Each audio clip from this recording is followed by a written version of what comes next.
And sometimes they never have time to just stop and think about it for themselves, or think about what's the best resolution or what they need to do. So today we're going to have our first Girl Talk session right here in Winsboro at Liberty Christian Center, and we are inviting everyone to join us. So we have recorded it, and we're going to replay it and show you what we talked about. And if you have questions, what we want you to do is maybe go down in the bottom and comment or ask your questions, or you can inbox us personally on the United Fellowship of Women website or Facebook page, so that we can interact and talk about these things. The thing we're going to do, though, we're not going to be petty when it comes to our discussions or our talks.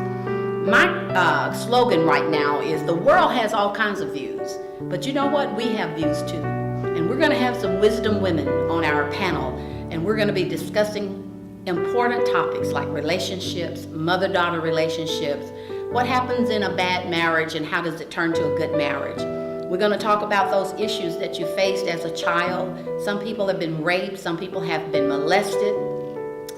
Things happen in your family, all kinds of things. And we need to learn how to overcome those things so that you will not lose your identity and not be who God has made you to be. So join us for Girl Talk Saturday, and we'll let you know when we're coming up again. I think it's going to be really soon, so we want you to join us. Thank you. Our first question today is going to be about our mothers and daughters. Listen to this first question.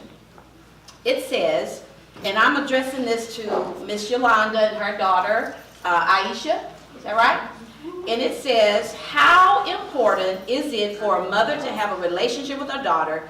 And how important is it, two-part question, how important is it for the daughter to have a relationship with the mother?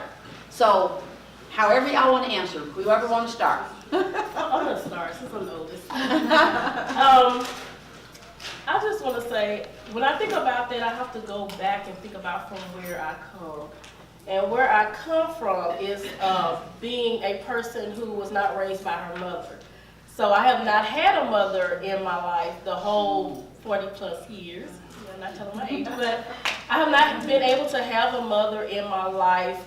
Most of my, majority of my childhood, I think I lived with my mom for probably a total of a year and a half out of my whole entire life. So for me, this really strikes home. It has been super important for me to try to have an open relationship with my daughters. I have 3, and I have a son. And I've been very candid with them about my past. I really have a very interesting past that God has been so gracious to deliver me from, and I've been very open with them. I've kept the communication just open and fluent by talking all the time. We have talks all the time, whether we're in the kitchen or we're in the car or wherever we are, we talk a lot. So I think that's one of the key factors to having a really good relationship with your mother is to be talkative, to tell your mother what you're thinking, what your goals, where you want to go in life, what you're feeling. I think it's super important to